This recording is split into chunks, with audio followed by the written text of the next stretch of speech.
What up, Net fans? NetsBoy here, bringing your latest in your Brooklyn Nets news. So I want to apologize for me being a little bit behind on these videos. Not that probably anybody's really noticed, but I said I would have this video out by around Sunday or Monday. After 3 games have been played by the Nets, and instead I got to their 4th game against the Jazz before I got to it. But that's okay. Shockingly, I've been doing a lot, even shocking myself of how much I've been doing, which is different than what I was doing at the beginning of the year, or beginning of these videos. I was doing really nothing, and now I'm doing something, and it's a little confusing, because I'm not supposed to be doing anything with my life, but I am. What's wrong with me? I don't know. But either way, so got a little bit behind on the videos, but here it is. We're a week into the season now. Every team has played about 4 games, including the Nets. The Nets are currently 2-2. And yeah, let's analyze game by game here what we saw from the Nets. If you watched, opening game against the Cleveland Cavaliers, the Nets lose a close game. I'm gonna give it a pass. It was the first game of the season. Obviously, the new team knew everything like that, but they really made some big mistakes. They had a lot of turnovers that game, took a lot of dumb shots, and really were afraid to pass the ball. Were afraid to shoot the ball at times. They passed the ball too much in that game. Like, they were afraid of stepping on everybody's feet. That's what it really seemed like what's happening in that game. It was a close game. I felt like they should have won that game. Paul Pierce took a dumb shot down the stretch at like 27 seconds, like this ridiculous step back, like deep shot, really completely contested, instead of really doing what they should have done, which is like a pick and roll or posting up Lopez or Darren Williams dribble penetration. I don't know, something along those lines they should have done. It was a dumb shot. They ended up losing to the Cavaliers. Like I said, I gave it a pass. They followed that up with a great win against the Miami Heat. And that was awesome. They played fantastic that game. Heat battled back and made it a very interesting, close game. But they came, they brought their intensity, they brought their focus. Joe Johnson was, showing me up a little bit the way, I've said in the preseason I thought he was going to be a little bit of a spot-up jump shooter. He was aggressive against the Heat. He was going to the basket, and he was looking for his shot, which is something that I think is a great sign to see from Joe Johnson. And he made some big shots down the stretch for the Nets, and they won that game. So I'm thinking, okay, this is great. This is great. The Nets, obviously that Cavaliers game, that was the fluke. And great performance against the Heat, which is a big win. Nets look good. And then what do they do in Orlando? But they suck. They suck beyond belief. They get blown out by the Orlando Magic. The Orlando Magic. This is a team that still has remnants of Dwight suck on them, and they had the worst record in the NBA last year, and they're a terrible team, and they destroyed the Nets, completely outplayed them, every way possible, out-rebound them, out-defense them, if that's such a word, out-passed them, just outperformed them. Everything was bad. Nets were taking terrible shots, kept on turning the ball over. They were once again too passive, like they're afraid to shoot the ball at times and would try to pass it and looking to pass way more than score. Take a shot when you're open. If I see Kevin Garnett pass up a 19-foot open jump shot one more time, I'm going to drive to Brooklyn and slap him across the face. And we'll see how that works out for me. Yeah, but that's not the point. He does that way too much. Garnett is too unselfish at times. And he passes up his shot, and a lot of people are doing that. Darren Williams, shoot the ball. I know you're the point guard and you like to pass first, but he's not being aggressive. He's passing too much. Paul Pierce is the only one who I feel like understands that he's a scorer and he should score. He doesn't pass as much. I mean, he doesn't. He does his job. Lopez, he does his job. Blatch is still Andre Blatch, but everybody on that bench as well. They just seem to pass. Everyone's passing. Pass the ball. Pass the ball. Get the good shot. Sometimes you gotta shoot the damn ball. Shoot the ball. You're being too unselfish. And that's really what I saw in the first 3 games. Even against the Heat, which they won, they passed too much. Play your game. Know who you are. Lopez's strength. Get the ball down in the post. When he gets the ball in the post, if he doesn't get double teamed, go 1-on-1 and score. Double team, pass it out. Do that. Darren Williams, your game, dribble penetration, pick and roll, set people up. But if you can get to the basket like you can, shoot. Garnett, pick and pops. When you're open 19 feet, shoot the ball. You know, and just so on and so forth. Play your game. Don't change the fact that you're a team with 6 all-stars on it, that you should just be passing it and passing and passing it. Play your game.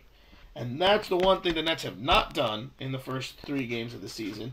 They're not really playing their game. They're trying to, obviously they're trying to find something that works, and I understand that. It's going to take time. But they're just passing too much. And, you know, I'm not saying everyone go 1-on-1 and be a selfish player, but there is such a thing as being too unselfish, which the Nets really demonstrated in their first 3 games. And they also seem to be playing to the talent of their opponents, which is a red flag. You know, they lost to the Cavaliers, and they lost to the Magic. Both those teams are lower tier teams, and the Nets play poorly against them. Yet they brought their A game against the Heat. That's a little bit of a red flag to me, because you have to bring your A game against all teams, regardless of how good they are, because you will get blown out, like the Magic did to the Nets. So that scared me a little. That scares me a little bit. That and the too much unselfishness scares me the most with the Nets. But now that brings me to their most recent game against the Jazz, in which they completely bounced back and played like the Nets should be playing. They won 104-88. They really dominated the whole game, and they went to what I was talking about. Dribble penetration by Darren Williams. Darren Williams creating for his team, and Lopez dominating. Had 27 points basically in 3 quarters of play, because they're up by so much he didn't play the rest of the game. Just using the fact that he's the biggest guy out there. And, you know, the Nets kind of got away from getting the ball down to Lopez in the post in the first 3 games. Because, you know, Pierce started shooting a lot more. Terry came in, shot. They were all shooting. They kind of got away from Lopez. And you need to understand, Lopez is probably their best offensive scoring option out there. And, you know, play off of him. And that's what the Nets did. They played off of Lopez and Darren Williams. Garnett got a solid contribution. Pierce did well. Everyone did well that game. And another thing I saw, they were not too unselfish. They made the pass when they were supposed to. And when they were open, they shot the ball, which is something that they were not doing in the first 3 games. So obviously, after they got destroyed by the Magic, Jason Kidd probably brought them in and went over the game tape saying, look, you're missing these opportunities to score. You're getting away from what makes us our strengths. Let's get back to it. And obviously they made corrections because they just dominated the Jazz. Not that the Jazz are a great team, but they completely outperformed them. And that was a great thing to see by the Nets. And I'm expecting more performances like their performance against the Jazz and the Heat, and less against the Magic and the Cavaliers. But you know, this team looks really, it does look very solid. Obviously, there's a curve, a learning curve of this team has to have of figuring out how to play. But I think they're going to hit it. And I really do think they have a shot at a championship. But I will say this. Their chances of winning a championship ride on a couple things. 3 things, really. Number 1, the cohesion of the team, which I think they're going to figure it out. They kind of already have, but they need to create their identity a little bit better, and I think they will. Number 2, obviously health.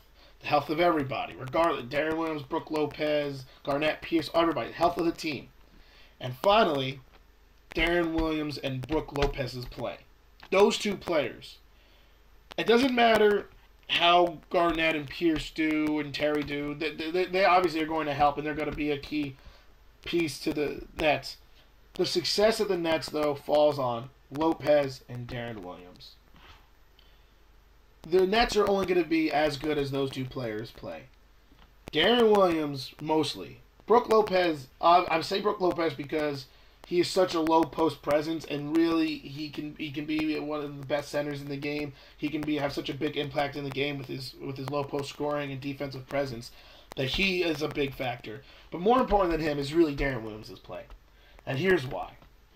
Darren Williams is the only athletic scorer on the Nets. Now, what do I mean by athletic scorer? every team in the NBA that's good has an athletic scorer, and that's usually a guard, sometimes a forward, but usually a guard or a player who is athletic enough to get to the basket almost at will and either make a layup or create off the dribble or penetrating. And let's be honest. Look at the Nets. The one thing the trade did that they did bringing in Garnett and Pierce and Terry is they got less athletic.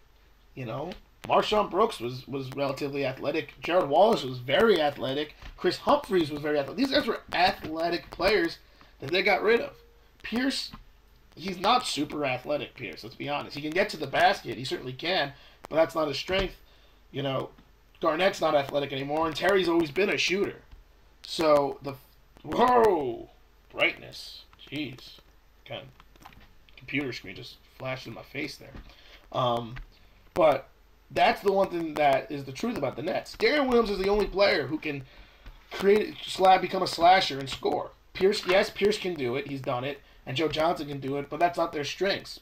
Deron Williams' strength is dribble penetration. And every great team in the NBA has a player who's an athletic scorer. The Heat have LeBron and Dwayne Wade. The Bulls obviously have Derrick Rose. The Pacers have Paul George. The Lakers used to have Kobe. Obviously, the Thunder have Durant and Westbrook. The Spurs have Tony Parker. The Rockets have James the Three Steps Harden. You see where I'm going with this? All the great teams, the Knicks have Carmelo, have players who are fantastic scorers who can dribble, penetrate, and slash to the basket and create for their teams. And that's what you need. And why is that important? Because when your jump shots aren't falling, which the Nets have or really a jump shooting team. They're a Lopez in the post / jump shooting team. When the jump shots are not falling, the only way you can be effective is having your athletic scorer slash to the basket and create. And that opens up the floor for the shooters. And that's what the Nets need. And that's why Deron Williams is the most important player on the Nets. Whoa! Where'd I go? The most important player on the Nets. And the key to the Nets' success. If Deron Williams plays the way he's supposed to, controls the tempo of the game, dishes out 10 assists, scores his about 14 to 16 points, which he's been very passive, which I understand, but he should be shooting a little bit more. He needs to be a little bit more aggressive. The Nets will win. If he plays poorly and turns the ball over and doesn't become aggressive and slash to the basket, the Nets will lose. It's as simple as that. And that's what I want to see from the Nets. I want to see Deron Williams be aggressive and be an MVP. Well, let's be honest. He's not going to win the MVP. Whatever. But beside the point, the MVP of the team. Because that's what he needs to be. He needs to be aggressive. He needs to shoot when he's open. He needs to score when he can. He needs to make the right plays. Damn it! Make the right plays and pass the ball when he's supposed to. And I think he will. But I'm just being honest. If he gets hurt or he doesn't play well, the Nets will not win a championship. Because they become too much of a jump shooting team that way.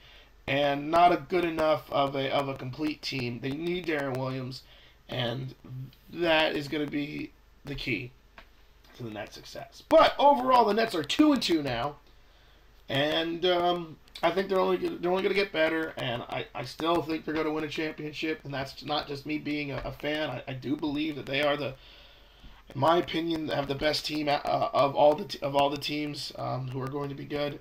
But once again, more time will tell. But those are the things I saw in the first 4 games.